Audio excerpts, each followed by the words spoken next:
Thanks. Welcome to நிரந்தன் கவிதைகள். இதுக்கு ஒரு குட்டி கதை தான். ஒரு காட்டில் என்ன பண்ணிச்சு, ஒரு புலி ரொம்ப பசியோடு அலைஞ்சிட்டு இருந்துச்சான். அந்த புலி பசியோடு வந்துட்டு இருக்கப்ப ஒரு கருப்பு மானையும் ஒரு புள்ளி மானையும் பார்க்குது. அந்த 2 புள்ளி மானும் மலை அடிவாரத்தில் மேய்ஞ்சிட்டு இருக்கா பார்க்குது. புலிக்கு ரொம்ப பசி.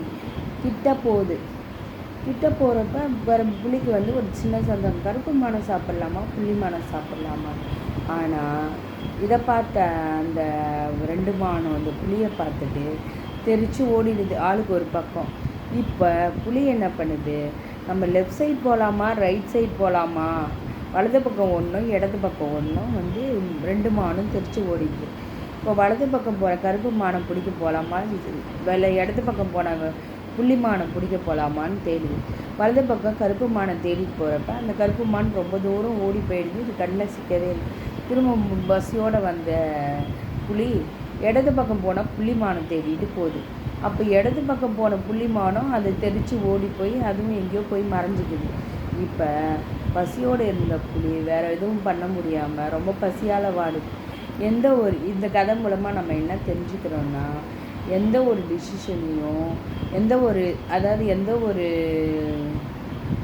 என்ன சொல்கிறது, எந்த ஒரு செயலையும் நம்ம செய்யறதுக்கு உடனே யோசித்து எல்லாமே உடனே பண்ணணும்.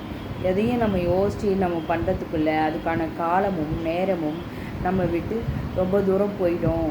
அப்படின்றது தான் இந்த கதை மூலமாக நம்ம தெரிஞ்சுக்க முடியுது. சரிங்களா? இந்த குட்டி கதை உங்களுக்கு பிடிச்சிருந்துச்சுன்னா என்னோடய சேனல் சப்ஸ்கிரைப் பண்ணுங்கள், லைக் பண்ணுங்கள். இந்த இரவு இனிய இரவாக எல்லாருக்கும் அமையட்டும். விடிகிற பொழுது நல்ல காலை பொழுதாக எல்லாருக்கும் விடியணும். நாளை பிறந்த நாள் கொண்டாடுற, திருமண நாள் கொண்டாடுற எல்லாருக்கும் என்னுடைய இனிய வாழ்த்துக்கள். எல்லாரும் நல்ல வளத்தோட, நல்ல ஆயுளோட, நல்ல நோய் நொடி இல்லாத நல்ல வளங்களோட இருக்க கடவுள் பிரார்த்திக்க நான் பிரார்த்திச்சுக்கிறேன். ஓகே, வணக்கம், நன்றி.